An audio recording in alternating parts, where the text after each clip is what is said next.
Major developments in the Brett Kavanaugh confirmation battle. The woman accusing the Supreme Court nominee of sexual assault now signaling she may be open to talking to lawmakers, but not on Monday.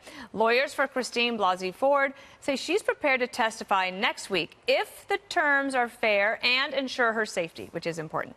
We're also learning that Republicans on the Senate Judiciary Committee are trying to get answers about this allegation. Staffers interviewed Kavanaugh under oath and have reached out to potential witnesses, but Democrats, they're not participating.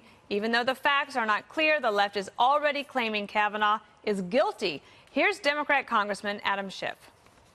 They should get to the bottom of this, and it wouldn't take that long to do. This is the same crowd that waited a year to fill the last vacancy during the Obama administration on the Supreme Court. So why this rush? And I think they realize they have a very imperfect candidate. In fact, they may have a candidate who's committed attempted rape. And then there's this new line of attack coming from Democrat Senator Kirsten Gillibrand. Who is not asking the FBI to investigate these claims? The White House. Judge Kavanaugh has not asked to have the FBI review these claims. Is that the reaction of an innocent person? It is not. So how can this be settled? Here's Judge Napolitano with some interesting analysis. Subpoena her. She decided to go to the press. If they subpoena Dr. Ford, if they subpoena the therapist notes, if they subpoena Dr. Ford's husband, who, according to Dr. Ford, was there when this incident was recounted, then they can interrogate them. Well, would what we know so far about this case, would that stand up in court? Absolutely not. It's too ephemeral. It's too indefinite. It's too, I don't remember. Right. Most judges wouldn't even let a jury hear it. Okay, so here we are now, Jesse. We know that she's willing to come, but not on Monday and under terms that are not yet established. She does not get to dictate the terms that she testifies to the Senate Judiciary Committee. It's not her role. And, you know, I believe she's got a lot of lawyers around her that are getting cocky and they're trying to drag this thing out. And it's clearly a delay tactic. There's just tons of new information that really begin to cast doubt on the honesty and integrity of the Democrats on the Senate Judiciary Committee. First of all, they still have not turned over the original letter that Ford sent to Dianne Feinstein. They've been hiding that from the Senate Republicans. They're not acting in good faith on that. Ford, as well, has deleted her social media account right before she went public. I wonder what she didn't want people to see there. And Ford's attorney also said, only on Monday, this is just 3 days ago, quote, "My client will do whatever's necessary to make sure that the Senate Judiciary Committee has the full story and the full set of allegations to allow them to make a fully informed decision." And then literally 3 days later changes the entire story, doesn't want to testify, but may testify next week, but only on our terms. This is not how people operate in good faith. Katz, the lawyer for Ford, are ignoring phone calls and emails from the Senate investigative staff. And as you mentioned in the open, the Senate Democrats aren't even participating in the conversations with Kavanaugh and the alleged witnesses where they are under oath. Kavanaugh has been under oath to the chief counsel of the Senate Judiciary Committee under the penalty of perjury. He's been under oath that way, and Ford has not decided to go under oath. Also very interesting, it's getting extremely political. Ford has hired a former Clinton and Biden advisor.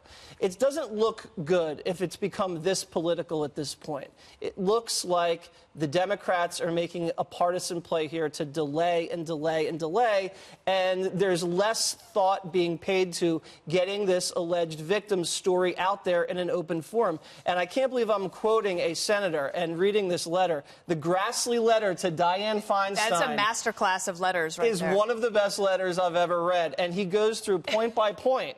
How many have you read? Two. The other one was from Ted Cruz.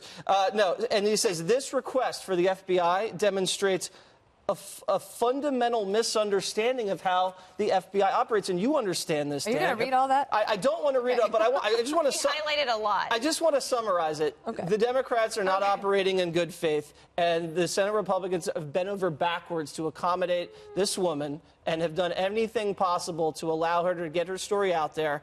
And so far, all we're seeing is delay, unfortunately. The other thing is that Senator Tammy Baldwin of Minnesota had booked a fundraiser with the accuser's lawyers, but now has canceled that because it probably didn't look too Not good. a good idea. But I saw you, you think that the Republicans have not been accommodating to her? I don't think this is a question of how the Democrats have acted. That's actually not what we're talking about here. What we are trying to determine is how we can get to the closest version of the truth that we can know decades later.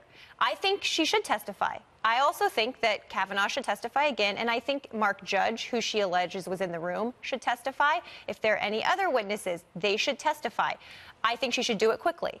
I don't think Monday is some magical date on the calendar that if she doesn't show up that day, she's clearly lying. She's working to find a date next week that works. This woman never wanted to be public. She has death threats. She's had to leave her house.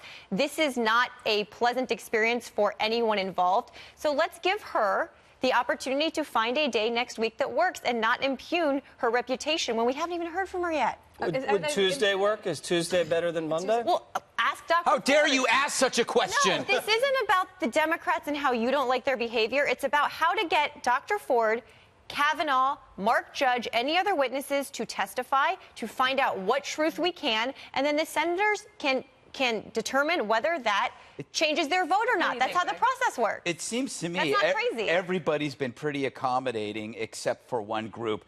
We talk about the death threats and how part of the terms is to guarantee her safety. Who's against that? No one's saying, I'm sorry, you're going to have to take the bus and wear a sign around your neck. No one's going to ask you that. Everybody understands death threats. If you work in the media, we get it. If you want to know about going into a den of lions, just watch Dana Lash at the CNN town hall over gun control. Okay, people understand danger, but that can't be used as protection against coming forward after you have made something public, which is possibly destroying a person's life. You can say, well, how dare you say it could destroy this man's life? Because according to Adam Schiff, he is an attempted rapist. Well, by Adam Schiff, what could he have done?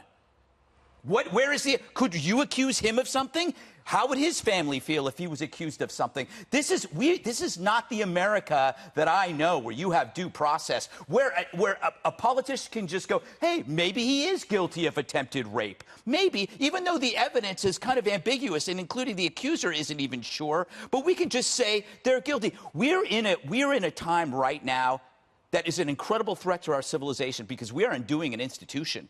Every single person is vulnerable. Every person. Your husband, your father, your son. Because if all of it takes is an unsubstantiated accusation in which the accuser can then say, whoa, hold on, not so fast, you're all screwed. You're all screwed. He's going to get confirmed now. Well, He's going to get confirmed. But that's not my point. This whole thing is Jesse hit on something that I think everybody here needs to digest. They are absolutely correct. These Senate Democrats are not stupid. They are fully aware of how FBI background investigations work. I actually did backgrounds for the federal government as a Secret Service agent. Let's be crystal clear what they are and what they aren't. They are criminal history checks. They are under no circumstances criminal investigations. There's a difference. If I'm investigating you for the Supreme Court, I check your NCIC history and I check with your neighbors to see if you've been arrested. If the neighbor says to me, hey, Marie may be dealing drugs out of her house, I don't investigate that as a Secret Service agent. I contact the police. I would go to her house, though.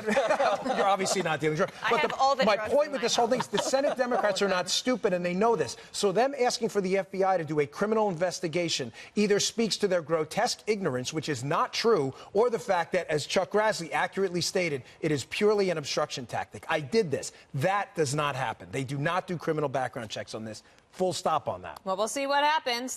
We make that our permanent tagline. We'll see what happens. That's from Trump, you know. I know, but he said it yesterday, too. That it was See, he's right about everything.